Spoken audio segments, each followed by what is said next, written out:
Welcome back to the show, everybody. Well, let me tell you, the amount of wealth that's going to be made in this next cycle is going to blow people's minds. Yeah, we got that and so much more. I love the smell of crypto in the morning. Somebody roll that beautiful intro.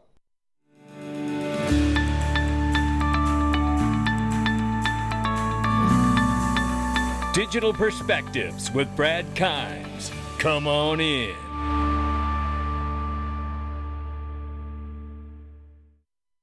Welcome back to the show. You can follow us on Twitter and YouTube for exclusive content. Right now, it's $1.44 trillion market cap for cryptocurrency. The market is off by 3% this morning. Why am I so excited? Because fundamental news gets me excited. I don't worry about what's going on that chart today. I know what's coming in the future, and I couldn't be more excited. We're going to talk about some of it. Bitcoin, 36,300 plus. Ethereum, 1,900 plus. And we see Tether market cap, 87.5 billion plus. Right now, number 5 spots XRP at 61 cents. It's off by 4.2 on the 24-hour. What in the hell am I so excited about? We're going to talk about it. And 7-day is 7.3% off. Let's look at the range of price really quickly here. So, all the way down to 60 cents overnight. Now we're ranging between 64 and 60 cents, and we're at 61 right now. We'll keep an eye on it. First of all, there's tons of scams going on around here, and if you click the link to Pure VPN, not only do you get the best best VPN that you can get, it's Black Friday special. You get the golden ticket for 83% off, ladies and gentlemen, and they offer so much more these days too. Not just a high-speed VPN to help hide and protect your identity online. This is one of the many different layers I use. Secure Password Manager is now available, end-to-end file encryption, and personal privacy manager. And I can tell you, I suffered a hack months ago, about 6 months ago, and it was devastating to me. And I now am exercising all of these different things for myself and our family, because this is absolutely the kind of protection you have to have. And for $3.44 a month, you can't afford not to have it. Just click the link underneath the video. Now here it is. We're going to start right here. You know Link 2. You know Linda P. Jones, and you know where you can get Ripple, Uphold, and everything else that's amazing in this space. But what you're going to hear here is a 25-year Wall Street veteran tell you exactly what's coming, and it is going to blow your mind. Take a listen. Yeah, well, Ripple, of course, you would want to look at who is going to be a market leader in the future. Anytime I look at investing in stocks, I want to know who's going to have the number 1 or number 2 company in the space. So when the technology for XRP was created, according to David Schwartz, they looked around and they said, this is phenomenal technology. What is the biggest thing, the biggest use case, the biggest utility that this technology could possibly have out of everything? And they said cross-border payments. And that's what they went after. They also, as you know, are helping governments form central bank digital currencies. When you're investing money at the government level, it doesn't get any bigger than that. It's trillions and trillions and trillions of dollars. And that is the most exciting investment opportunity and largest investment opportunity that you can usually think of too, is at the government level. Matthew Lemurel says we are moving from having digitized communications back in the 90s to digitizing commerce and currency. And that's exactly what we're doing. We're digitizing commerce and currency right now. And that is a bigger opportunity. That is a bigger opportunity than the internet was. And that's what people don't really realize, is that the amount of wealth that this is going to create is going to blow people's minds now. And that is a bigger opportunity. That is a bigger opportunity than the internet was. And that's what people don't really realize, is that the amount of wealth that this is going to create is going to blow people's minds. Right. And according to Matthew, when you look at the S curve for innovation, we are right at the portion of the S curve where we're about to go vertical. And so 2024 is going to be a very important year for blockchain and for cryptocurrencies and for fintech. as well as AI and some other technologies.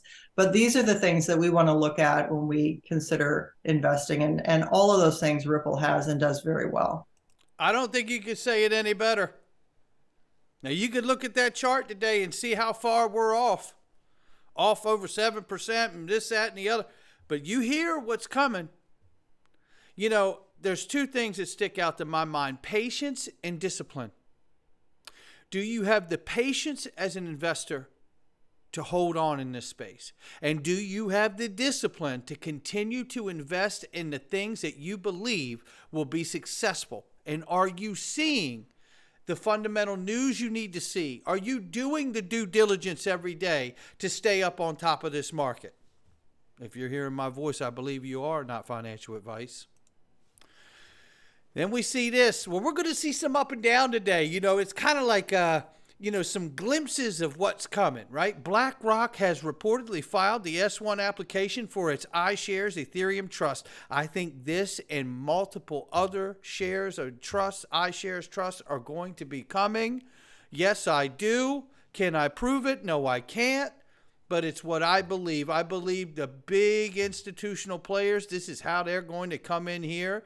And again, I have said it in the last week or so since we've heard the rumor about BlackRock and everything they're doing. And is the XRP trust real? Is it fake? So far, it's not real. But does that mean they're not coming? No, because they are coming.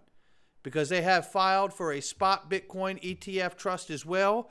It is all coming, I believe, and I couldn't be more excited for it to come. I tell you, this is going to bring trillions of dollars into this space, ladies and gentlemen, and we are seeing glimmers and shots of it. But you know what? We still got a guy like Gary Gendler here holding it all up. And I believe he's holding it up for the people that I mentioned, like the BlackRocks, Fidelity, the Invescos, and so forth, who are all going, hey, no, we're waiting for applications, man. We want to get approved. He's holding us up too. Yeah. Is he holding them up, or is he lining the horses up for the race? Stuart Alderati says, fact check Gensler's recent remarks. Ripple was sued, but never charged with dishonesty. The failed case against it was prejudged, beginning with ethically compromised Bill Hinman. Well said, Stuart Alderati. Gendler has prejudged crypto and has filed suit against others who without investigation. Take a listen to this quick clip. First speech, I think it was at the National Press Club here in Washington. He said, quote, "The commission will make war without quarter on any who sell securities by fraud or misrepresentation." It's kind of a clear, succinct line of Joe Kennedy. Yeah, but in his subsequent speech, just 4 months later, up in Boston, he was going home to his hometown. He was talking to a lot of folks in the business community in Boston. Kennedy said in that speech, and it's really a stem whiner if you read the whole speech and get near the end, but he emphasized, quote, "We are not prosecutors of honest business." He was talking to this business community, and he wanted to sort of say, we're not prosecutors of honest business, nor defenders of crookedness. We are partners of honest business and prosecutors of dishonesty. Well, he can't own any of that, right? Because he allowed FTX to happen. Celsius. I mean, the list goes on and on here, right? While suing transparent companies that wanted to do it the right way and came in to talk to them, and then he sued them, like Ripple and Brad Garlinghouse and Chris Larson. You know, while this guy makes a half-ass attempt at seeking the high ground, the rest of us get altitude sickness. This guy makes me sick. And he's a fine example of what a leader isn't, right? Nevertheless, Global Standard Setter Securities Regulation publishes crypto market policy recommendations. This is the IOSCO. And basically, the standards that they've issued here say that they're denying crypto industry requests for a bespoke regime for stablecoins. They're basically saying, we're just requiring cooperation between regulators in a more open way, right? And thank goodness for it. The last thing we need is one more damn agency to go through, because that's just another chair that somebody like Gary Gensler could be sitting in, and we don't need him doing anything. That dude needs to go fishing. This is a reminder the European Central Bank is preparing for the next phase of launching a central bank digital currency. Here we go. The digital euro is on the move. There we go. Tell him, Chris. Yesterday, the Governing Council of the ECB approved the opening of the preparation phase. There you go. They're tired of watching everybody else make money on a digital token. Yeah. They said, you know what? We're going to go ahead and launch one our damn self, right? Ain't going to be none of this Tether business. And here is Caroline Pham from the CFTC who gets it. I mean, this is someone who understands this space at a very, very high level. Take a listen to this. Regulators eye stablecoin safeguards. Way that we have groups looking at it and propose tools that are available. There are some powers that the CFTC, where I sit, has, but for something like this, which is, right now, particularly spot crypto, is not something that we can directly go in and intervene. There might be some limited circumstances where we have emergency powers, but that would need to be examined. We, as you know, are primarily very focused on the system of regulation around marketplaces, around exchanges and clearinghouses, and those market participants around commodity derivatives. So look, they're all watching it. And then that's why I shared this, because I know even bigger fraud. I'm not going to play the whole thing, but just listen to this. This is Senator Lummis. It is also well known that Tether is a favored on and off ramp for illicit activities to interact with crypto asset markets and is knowingly facilitating violations of the law. Knowingly facilitating violation to the law, as if she didn't know it yesterday. Right? Isn't that it? Huh? Yeah. Well, how long has this Tether thing been around? Boy, all of a sudden it's just dawned on her, this damn Tether thing is no good. I am telling you, we have got to do something here. You can feel the narrative. It's coming. How many years have I told you we don't have a healthy crypto market until we understand how the United States government really feels about USD Tether selling the only product that the Federal Reserve has ever had, dollars.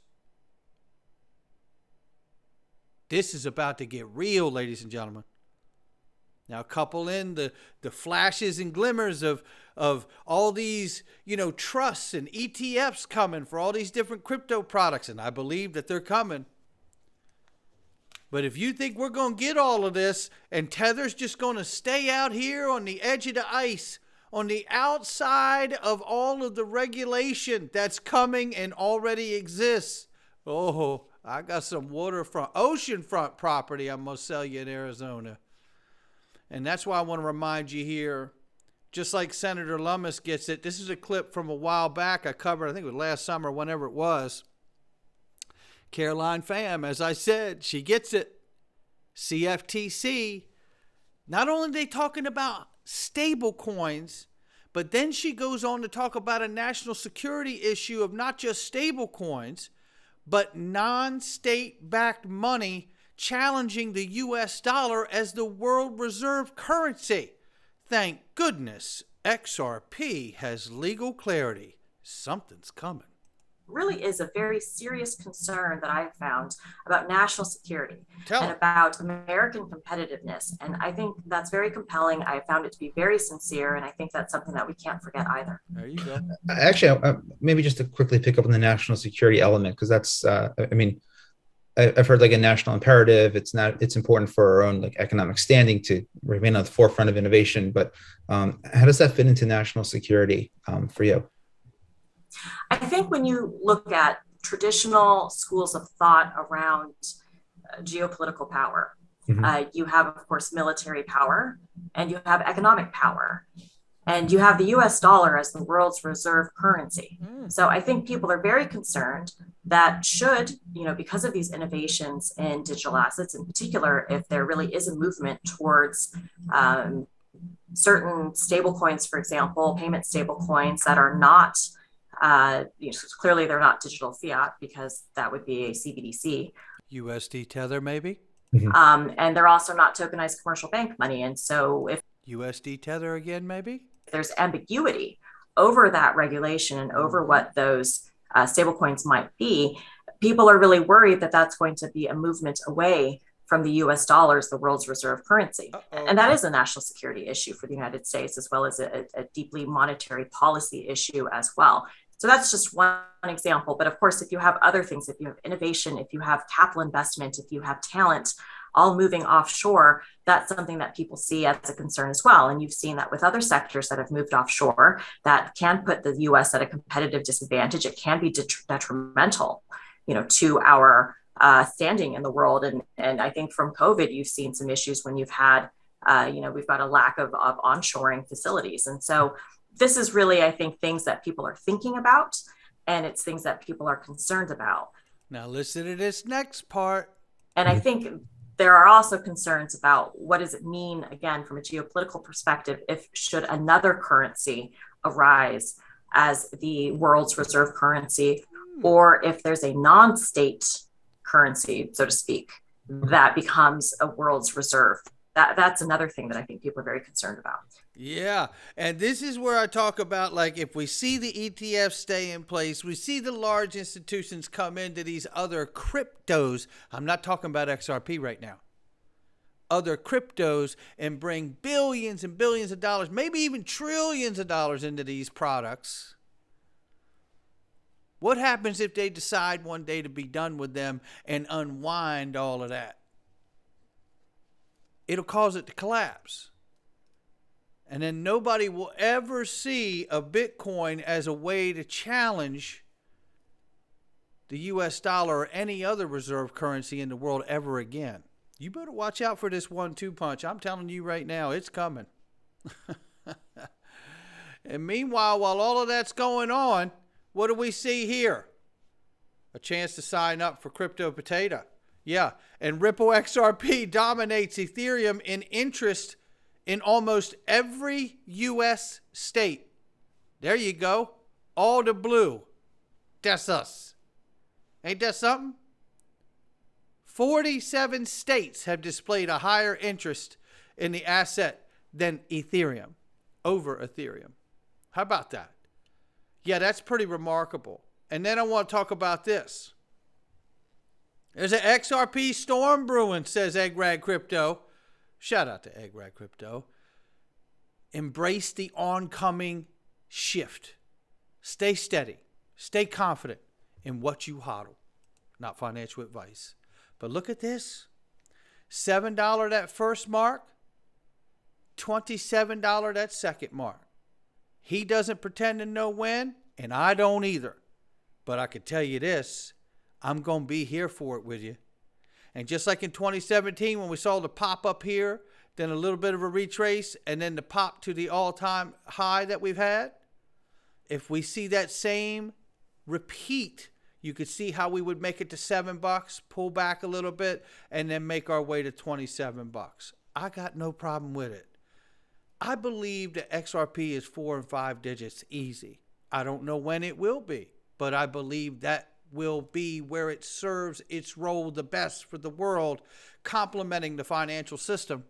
And I'm here for it, just like I'm here for $1, just like I'm here for a new all-time high and $27 and beyond. Not financial advice from me or anyone else. Now, ladies and gentlemen, you're going to want to join us in the Freedom Zone, digperspectives.com. You are missing incredible conversations and content that we're sharing in here.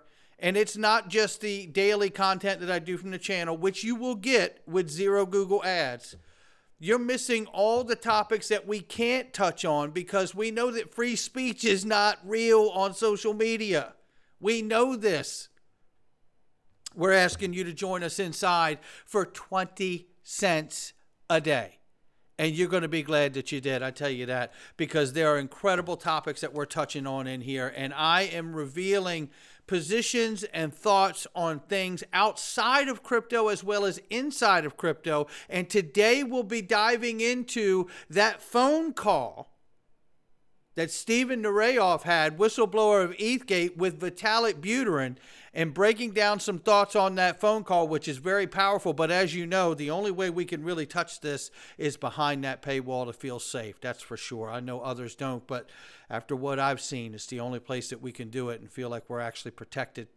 I hope to see you there. We're headed into the Freedom Zone. Not financial advice from me or anyone else. I'll catch all of you on the next one.